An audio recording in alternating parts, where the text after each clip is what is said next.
Welcome back to the show. Let's go to line number one. Let's say good morning to the Liberal Member of Parliament elected in the St. John South Mount Pearl riding. He's the Minister of Labour and Seniors. Let's go, Minister O'Regan, you're on the air.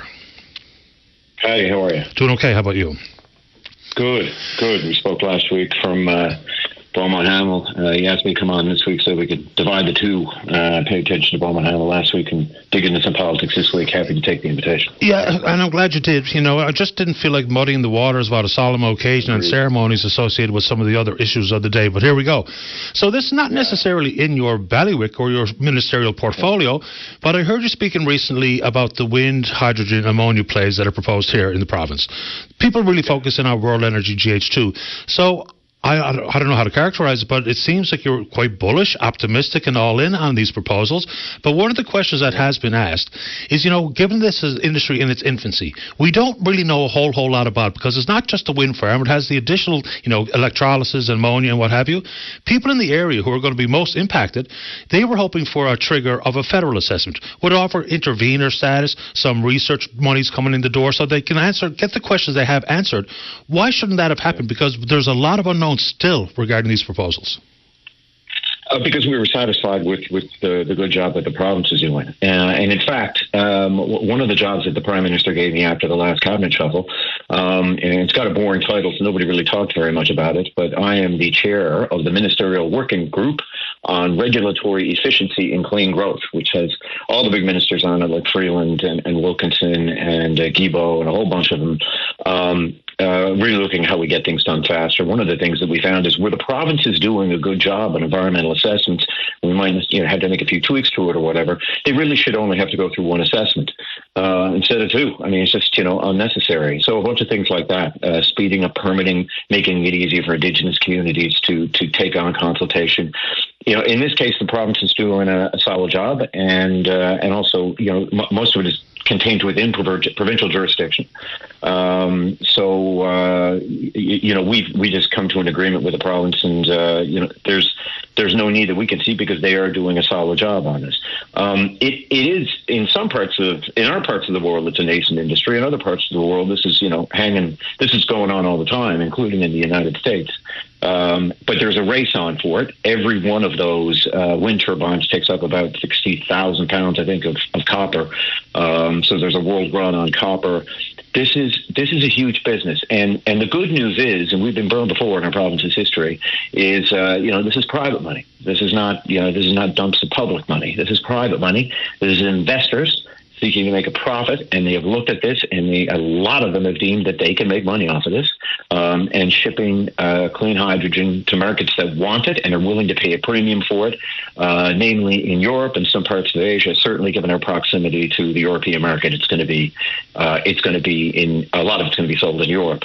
And the fact that we're not landlocked, we're right in the middle of the G7, we're right in the middle of the Atlantic. I was reminded of that, by the way, Patty, when we took a military jet from St. John's and landed in northeast, so well past Paris, northeastern France, in 4.5 hours direct. We're right in the middle of the Atlantic. That is an advantage for us in selling product to Europe. You talk about provincial jurisdiction, but yet, we need Minister Guilbeault's approval for offshore oil. I know there's a partnership at the CNLOPB and joint management, what have you. But in addition to that, it's not all private money because the federal government has some pretty lucrative tax subsidies available. So a couple of things. We are in with the dime because it's my tax dollars that will be flowing to these organizations. They are asking for some firm definitions about what constitutes green. Access to the grid here is about 80 or plus percent in renewables. Nova Scotia, more like 58%. So the variance between 15% of a tax subsidy and 40% is vast. So access to capital markets, a firm business model with a firm understanding, they can't even make final investment decisions until those definitions are offered. When will that happen? I think those things will happen soon. I mean, for the most part, particularly when Muskrat Falls comes on full bore, I mean, I think our network, our transmission is going to be, funneling some 99% green power. Obviously, that's once we get Holyrood under control. And you're right, we do have a credit facility of about $128 million that we have put up. However, that's a facility where some of that investment comes back to us. So look, it's just not. We are used to big projects happening in our province on a massive scale public investment. I think we all know what we're talking about time and again. This is not the case here.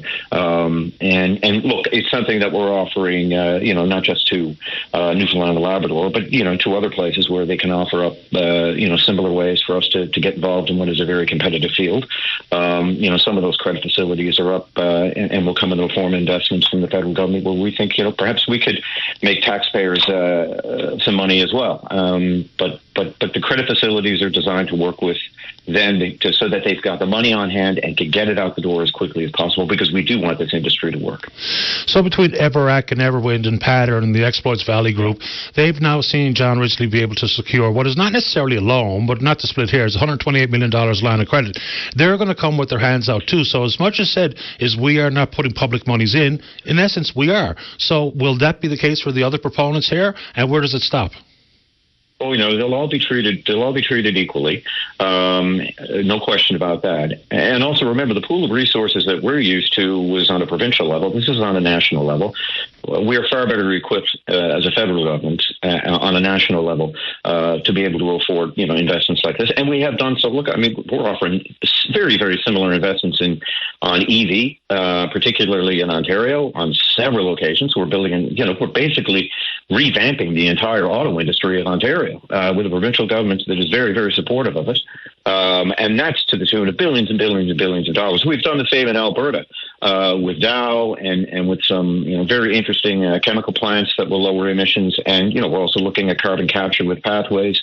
So the federal government's pulling in up in those areas too. I make absolutely no bones about it. Our province will get its fair share as those investments are coming out to make Canada competitive in this race. Because of course the other one, Patty, as you know, is the United States has turned on the taps like we've never seen since the end of the Second World War on major projects, and they're just forking over the cash. The tune of billions every day to get ahead in this race. And they're particularly looking at China.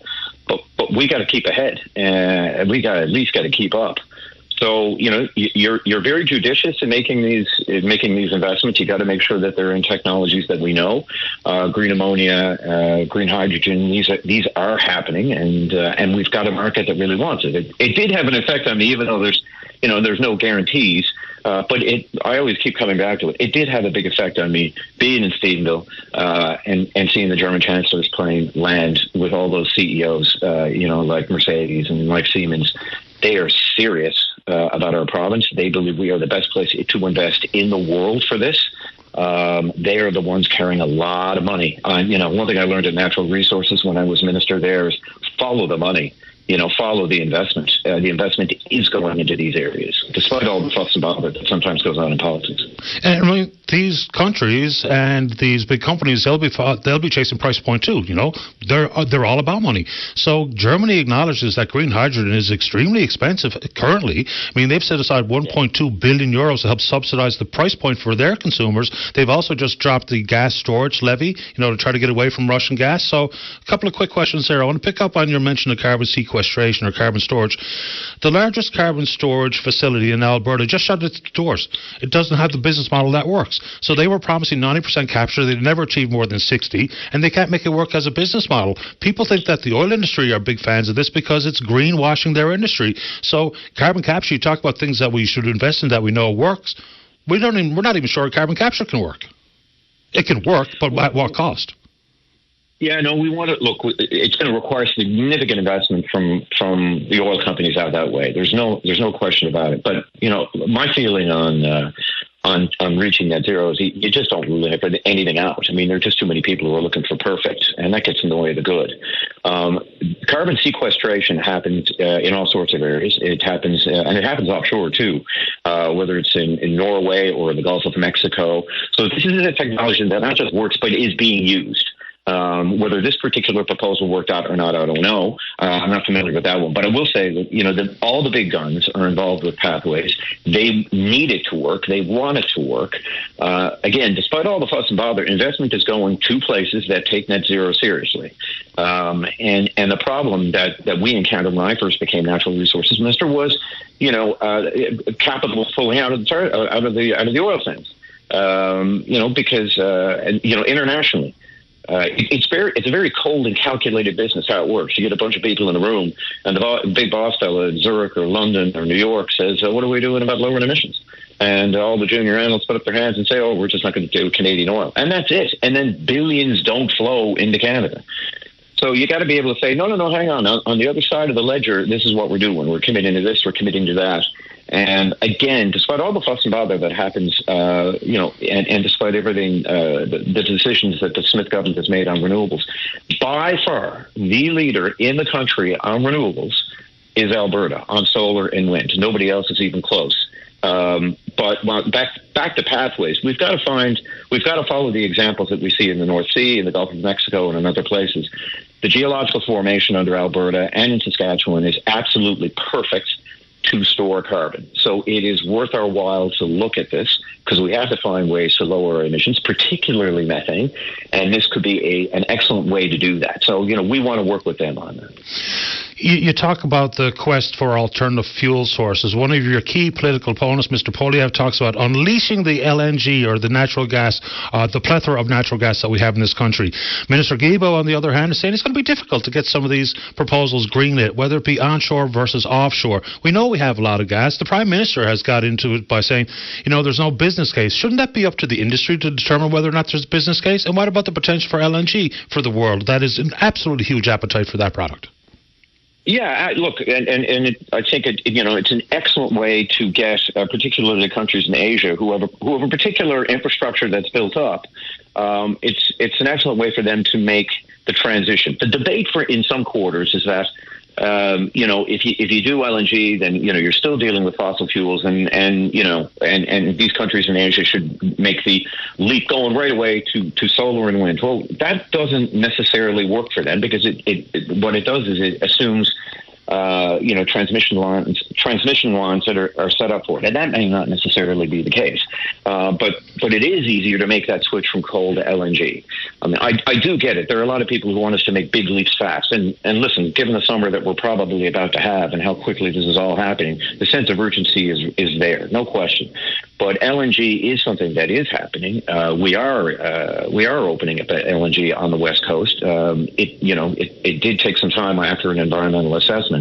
And I think that the point that the Prime Minister was making, is the business case is, show us the business case. I think in particular, if I remember that press conference correctly, it was like, show us the business cases. Where there's not a business case, what can you do? But where there is a solid business case, we will look at it. It will be assessed, and it will happen. But of course, we're not even sure there's a solid business case for these onshore wind proposals. So I'm not sure I can square that circle very easily or quickly.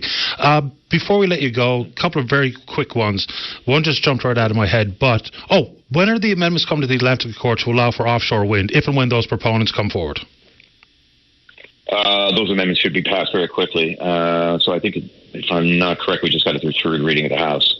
So that means that it will be signed by the Lieutenant or the Governor General, and those amendments will take place. And I think that there's from the get-go, I could never really quite understand, the Conservative opposition to this. The Atlantic Accord has stood with us time and time again and helped us build up in a very stable and sophisticated way, helped us build our offshore industry. All we're saying is, Jesus, Murphy, you shouldn't have to build up a separate agency altogether, because that's what you'd have to do if we were going to take advantage of offshore wind. Leave it with the same group, leave it with the CNLO EPB. It is what industry knows, and the sooner that we can get that out there, the better. Investment will go to places where they know, you've got stable places, certain places for them to invest, where they know the people and they know how to invest. We set up an environmental assessment office in St. John's when the industry told me years ago, when we first got in, that, they needed people on the ground. So we've got the expertise, where we have people on the ground who know what they're doing out there. That's really all this legislation is about. It's just, doing that. The crowd who are against it are just against renewables altogether. we didn't know what we were doing in the beginning on offshore. We're now one of the world leaders at it, and I think that we can do the same here. But what we do need is deal with who we know. Otherwise, you're going to build up a whole new bunch of government bureaucracy to deal with the new industry. Let's fold it into the Atlantic Accord. Investors know it. We know it. It works. Your home province is planning on suing your government regarding equalisation. Your government extended the current formula to 2029. Whose side will you be on? I'm not getting involved in that, unfortunately, because it's a court case now. I mean, I've spoken about it before. No, but it is, and so I got to be careful about what I say about it. But I will say this: the work goes on. These things happen. Even amongst federal governments and provincial governments that on a day-to-day basis get along very well and get a heck of a lot done. Look, in terms of fair share, we got $5.2 billion for rate mitigation, $2.5 billion in the Atlantic Accord, $400 million during COVID to support oil industry workers, and most particularly Terra Nova, as it was going through a very, very hard time. I'm going to keep working to make sure the province gets its fair share. It's what I do day in, day out. Yeah, but that money wasn't for the workers. That was for the companies. To go to the workers to make sure that they are trained up properly for new opportunities, and also to make sure that we lower emissions, including methane. I appreciate your time this morning, Minister. All right. Thank you. Paddy. You're welcome. Bye-bye.